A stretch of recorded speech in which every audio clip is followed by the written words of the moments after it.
Le temps et les roches, chronologie relative. La chronologie relative est basée sur des principes que nous allons décrire de manière brève, parce que ce qui est important ici seront les exercices d'application que l'on ne fera pas ici, mais que vous ferez avec votre enseignant. Quelques mots pour dire simplement que la chronologie relative, elle permet de dater des structures ou événements géologiques les uns par rapport aux autres. Elle repose sur des principes simples. Premier principe, le principe de superposition nous dit que une strate est plus récente que celle qui est située en dessous. Le principe de continuité nous dit que l'âge d'une strate est le même sur toute son étendue. Principe de recoupement, toute structure qui en recoupe une autre est plus récente.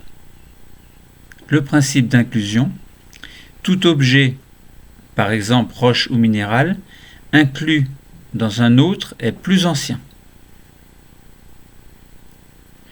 Principe d'identité paléontologique, deux strates contenant les mêmes fossiles stratigraphiques sont de même âge. La condition, c'est que ces fossiles doivent être relativement abondants et avoir une brève extension dans le temps et une large distribution géographique. Ces principes de chronologie relative permettent de découper les temps géologiques principalement sur des critères paléontologiques, c'est-à-dire les apparitions ou les disparitions de groupes fossiles vont constituer des repères temporels relativement fiables. La superposition des intervalles de temps limités par des coupures d'ordre différents, par exemple les ères, les périodes et les âges, permettent de construire une échelle stratigraphique. Alors décrivons un petit peu plus cette chronologie relative.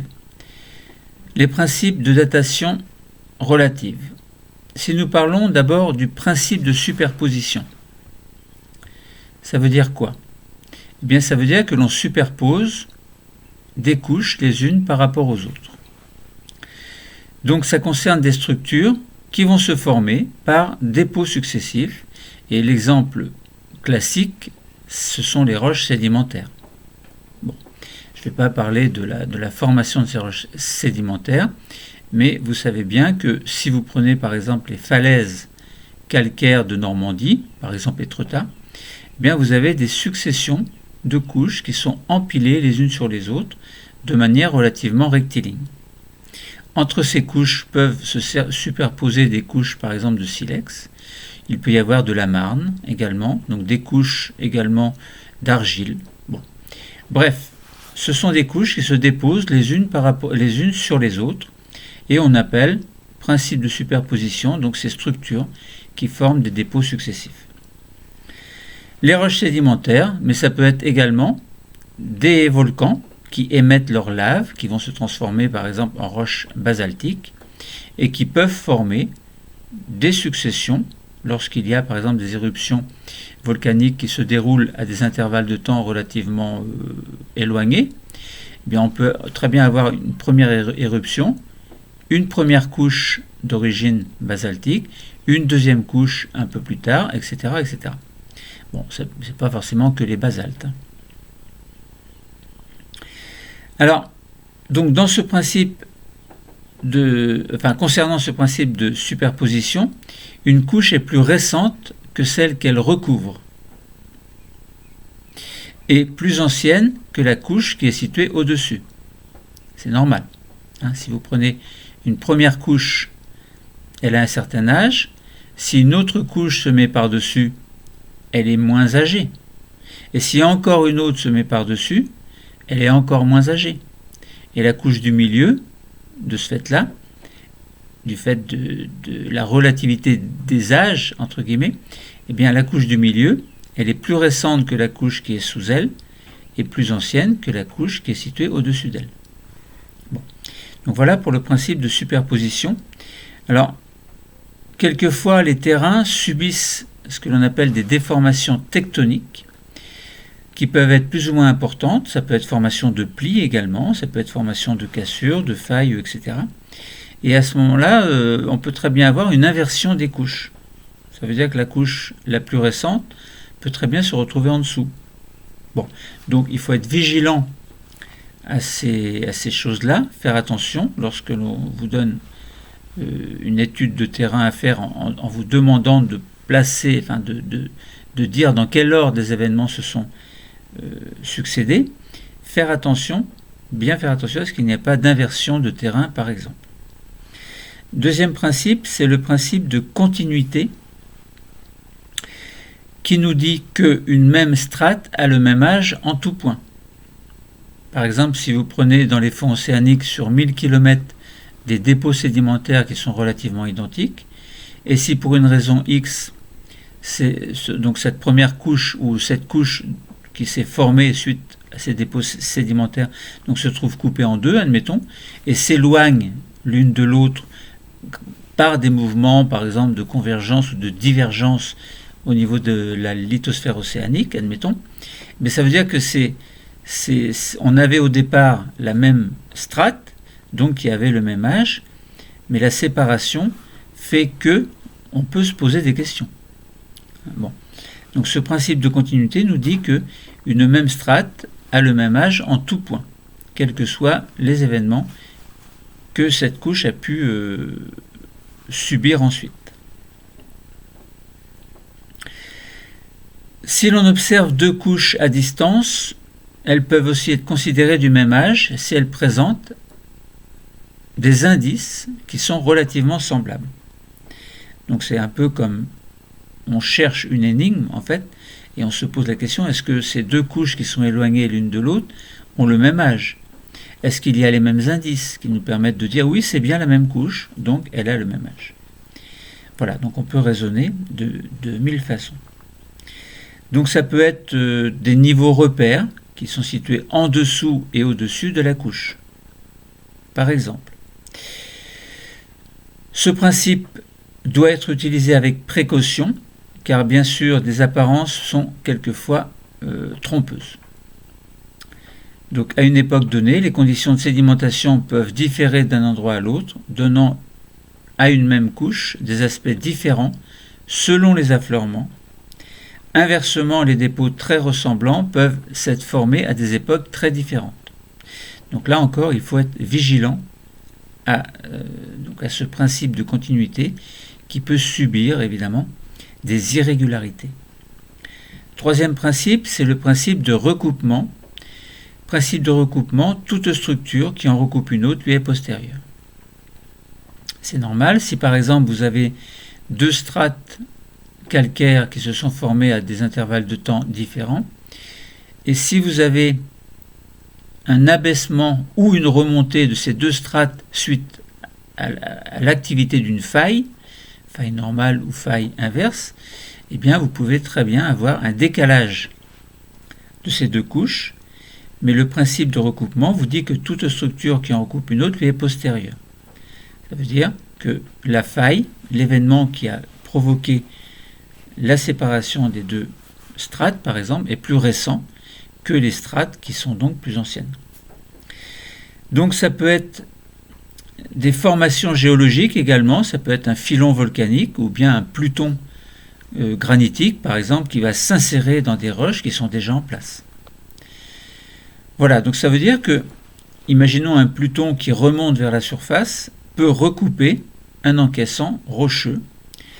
Ça peut être également donc des événements tectoniques. Donc ça peut être des failles, des plissements, etc. Mais on peut également avoir des surfaces d'érosion qui peuvent recouper d'autres structures qui sont plus anciennes. Voilà, il faut raisonner de manière relative. C'est pour ça qu'on appelle cette chronologie une chronologie relative, parce qu'il y a des principes, que ces principes sont relatifs les uns par rapport aux autres, mais dépendent également de beaucoup d'événements qui peuvent survenir, notamment des événements géologiques, mais aussi biologiques.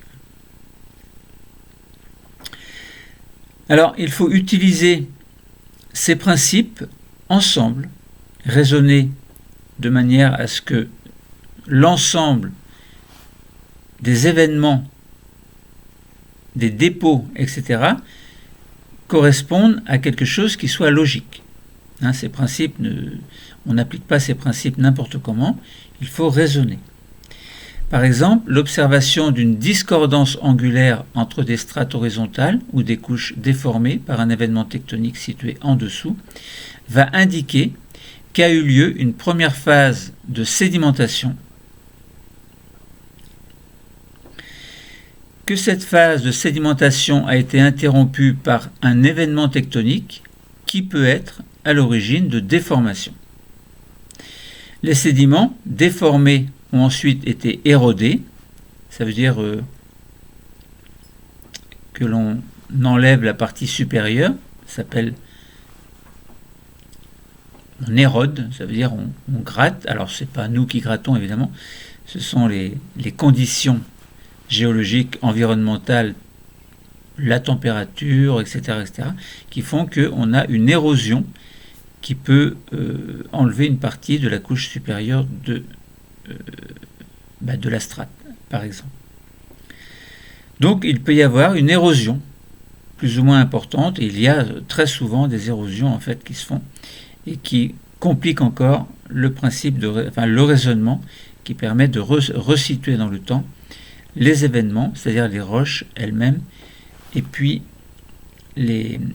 donc le temps en fait, il fait que ces principes qui peuvent être logiques à un instant t deviennent illogiques à un instant t plus 10 millions d'années, par exemple, suite à de grands événements géologiques. Donc, on peut très bien, suite à l'érosion, avoir une reprise de la sédimentation, et reprise de la sédimentation qui serait bien entendu plus jeune que l'événement qui l'a précédé. Donc lorsque l'on applique ces principes de superposition et de recoupement, eh bien on peut dater la discordance, lorsqu'elle existe évidemment, mais ça c'est pas la peine d'en parler. Elle est postérieure à la dernière couche affectée par l'événement tectonique et bien sûr antérieure à la strate non déformée qui sera située au-dessus d'elle. Il y a un principe que l'on appelle le principe d'inclusion. Donc il nous dit que tout objet, que ce soit une roche ou un minéral, inclus dans un autre objet, lui est antérieur. Donc on peut observer des inclusions de cristaux, quelquefois, qui sont plus anciens dans une matrice qui, de ce fait-là, est plus récente en tout cas. Par exemple, on peut avoir des enclaves de péridotite dans des roches volcaniques ou des inclusions de zircon, par exemple, dans un minéral que l'on appelle la biotite. On a un autre principe qui est très important et qui est basé sur des fossiles et que l'on appelle le principe d'identité paléontologique. Alors la paléontologie, c'est l'étude de ce qui est ancien. Paléo signifie ancien. Donc certaines espèces ont vécu pendant des temps très courts. Alors très court, ça ne veut pas dire une journée, mais à l'échelle géologique, ça peut être 1 million ou 10 millions d'années, par exemple. Donc certaines espèces ont vécu sur des périodes qui sont relativement brèves et dans des zones très étendues géographiquement. Par exemple, eh bien, on va dire que ce sont de bons fossiles stratigraphiques. Ça veut dire quoi? Ça veut dire que, imaginons que l'on ne trouve que ces fossiles que dans une certaine couche, pas très épaisse, admettons, mais que cette couche est très représentée au niveau mondial. Eh bien, ça veut dire que ces fossiles qui se sont développés pendant cette période constituent de bons fossiles stratigraphiques parce que peut-être qu'on ne va pas les retrouver ailleurs dans d'autres strates. Ils sont là, dans une strate précise, donc ça veut dire que si on les trouve, quel que soit l'endroit sur Terre, on sait bien que ce sera à peu près le même âge qui sera que ce sera le même âge aux différents endroits au niveau desquels seront trouvés ces fossiles stratigraphiques. Donc ces fossiles stratigraphiques, ils permettent de comparer des âges de couches éventuellement très distantes de façon beaucoup plus fiable qu'à l'aide du principe de continuité. Donc c'est un petit plus. Et lorsque l'on utilise le principe de continuité en parallèle avec ce principe d'identité paléontologique, eh bien, il y a beaucoup moins de malchance, entre guillemets, que les géologues se trompent concernant le temps donné à ces endroits, à ces lieux, au niveau des strates par exemple, ou peu importe l'endroit d'ailleurs. Donc on peut comparer donc des couches, donc des âges de couches qui peuvent être très distantes de façon beaucoup plus fiable que en utilisant uniquement ce principe de continuité. Donc ce principe d'identité paléontologique nous dit que deux couches de terrain qui renferment la même association de fossiles stratigraphiques ont le même âge. Voilà, donc en utilisant ces principes de superposition, de continuité, de recoupement, d'inclusion, principe d'identité paléontologique, eh bien ça veut dire qu'on peut construire une échelle que l'on appelle l'échelle stratigraphique. Lorsque vous avez des fossiles, donc de groupes fossiles, qui apparaissent ou disparaissent. Alors, on rappelle qu'un fossile, ce n'est pas un être vivant, mais c'est quelque chose, enfin c'est un être qui a vécu, que ce soit végétal ou animal, ou humain. Donc c'est un être qui a vécu et qui est mort et qui s'est trouvé conservé dans le temps, donc dans l'espace et dans le temps, et que des millions d'années plus tard, par exemple, on peut retrouver à tel ou tel endroit. Donc il y a une apparition ou une disparition de groupes fossiles qui permettent d'établir des coupures dans les strates et donc dans l'histoire géologique de la planète Terre. Sur la base de ces critères paléontologiques, les reconstitutions stratigraphiques locales ont peu à peu été mises en relation à l'échelle mondiale. Cela a permis aux géologues de construire une échelle stratigraphique qui est un calendrier de référence qui couvre l'ensemble de l'histoire de la Terre. Au sein de l'échelle stratigraphique, le temps est découpé en ères, R, E accent grave, RES, ères qui vont comporter plusieurs périodes, eux-mêmes subdivisées en étages. Chaque étage est défini à partir de son contenu paléontologique, étalonné grâce à un affleurement de référence qui s'appelle le stratotype. Donc, se souvenir de ce que représente le stratotype. C'est un affleurement de référence. L'étage constitue l'unité de base du calendrier qui a, dans ses grandes lignes, été établi bien avant que l'on sache quelle durée représentaient les différents intervalles de temps ainsi définis. Donc ces principes de chronologie relative permettent donc de dater des structures ou des événements géologiques les uns par rapport aux autres. Et lorsque l'on applique en parallèle la chronologie absolue, eh bien on peut donner à certains événements, à certains lieux, à certains endroits, un âge beaucoup plus précis. On peut présenter des âges, les âges de certaines roches également, de certains minéraux qui se sont mis en place dans les roches, etc. Suite à un magmatisme, il peut y avoir un refroidissement qui a fermé tel ou tel système, et donc la chronologie absolue peut, grâce à la radioactivité, entre guillemets, par exemple grâce à l'utilisation du couple rubidium-strontium, dater des âges qui sont très très éloignés, très, très importants. Par exemple 50 milliards d'années ou 50 millions d'années. Vous avez d'autres couples radioactifs, entre guillemets, dont l'élément pair en tout cas est radioactif, qui peuvent donner également d'autres informations. Bon, ça, là je parle de manière générale. Donc si on veut conclure concernant cette chronologie relative et cette chronologie absolue, si on peut dire un mot, eh bien, on a des principes, le principe de superposition, le principe de continuité, de recoupement, d'inclusion et d'identité paléontologique qui permettent de dater bien des structures et d'aboutir à un calendrier, à une échelle stratigraphique en fait, qui est très importante et qui est une référence mondiale. Chronologie absolue, on utilise des marqueurs, enfin des isotopes radioactifs qui permettent de donner des âges beaucoup plus précis, alors toujours avec des intervalles, avec des valeurs plus ou moins, si par exemple on dit cette roche a 10 millions d'années, bon, on dira 10 millions d'années moins 500 000 ans, plus 500 000 ans, etc. Bon, c'est pas précis, c'est pas exactement précis, mais ça peut être à des millions d'années près, quelquefois. Mais quelquefois, les âges sont relativement bien représentés et réalistes. Bon.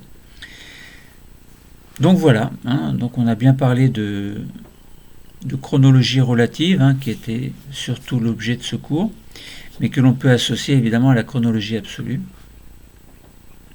Le cours est terminé, merci.